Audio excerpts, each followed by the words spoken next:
Kahapon nga ay matagumpay na isinagawa ang red carpet premiere night ng pelikulang Beyond the Call of Duty. Kahapon yan, June 3, 2025, mula alas 5 ng hapon hanggang alas 10 ng gabi sa Gateway 2 Cineplex 11, Araneta, Cubao, Quezon City.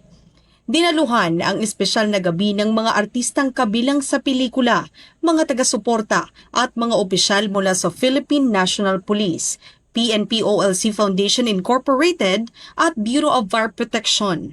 Isa-isang naglakad sa red carpet ang mga personalidad na bahagi ng pelikula, kabilang na ang dating hepe ng PNP na si Police General Romel Francisco Marbil, kasama ang kanyang may bahay na si Mrs. Mary Rose Marbil at ang mga miyembro ng PNP OLC Foundation Incorporated. Ang pelikulang Beyond the Call of Duty ay isang proyekto ng kolaborasyon sa pagitan ng PNP at Pinoy Flix na may layuning ipakita at ipagdiwang ang sakripisyo, katapangan at dedikasyon ng mga pulis at bumbero sa kanilang pagseserbisyo sa bayan.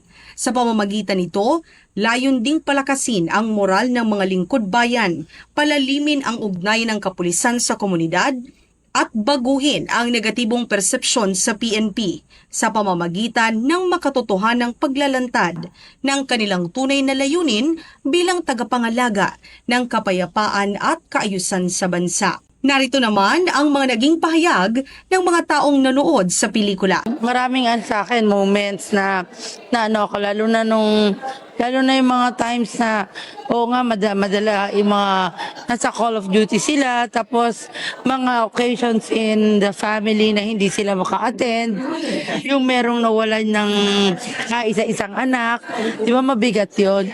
Yung mga ganong realization na pero what if walang mag-sacrifice para sa ating lahat? So, anong order at peace ang makukuha natin? Sa totoo lang, makikil mo na parang totoong nangyayari sa ating bansa. And at the same time, na marirealize mo, you're dreaming to be one of them. Na nagtatanggol sa bawat bahagi ng ating lipunan. Para sa akin, napakahalaga na makapanood ng isang ganitong pelikula na nagpapatunay na ang kapulisan ay mahalagang bahagi ng ating lipunan, nagbibigay ng katahimikan at kapayapaan. Para sa ating mga manonood, showing na sa September 3 ang Call of Duty, Beyond the Call of Duty, and I hope you all watch it.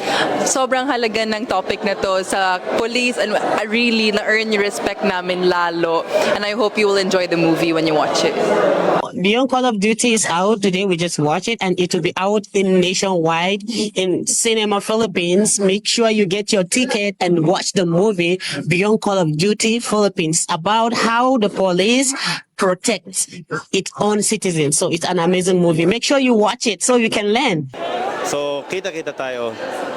Let's watch Beyond the Call of Duty. See you po. Saludo talaga sa mga pulis dahil yun ang deserve nila. Naging emosyonal at makabuluhan ang gabi para sa lahat ng dumalo, na nagbigay pugay sa mga bayani ng modernong panahon, ang mga pulis at bomberong handang magsakripisyo para sa bayan. Mula dito sa Gateway 2, Araneta, Cubao.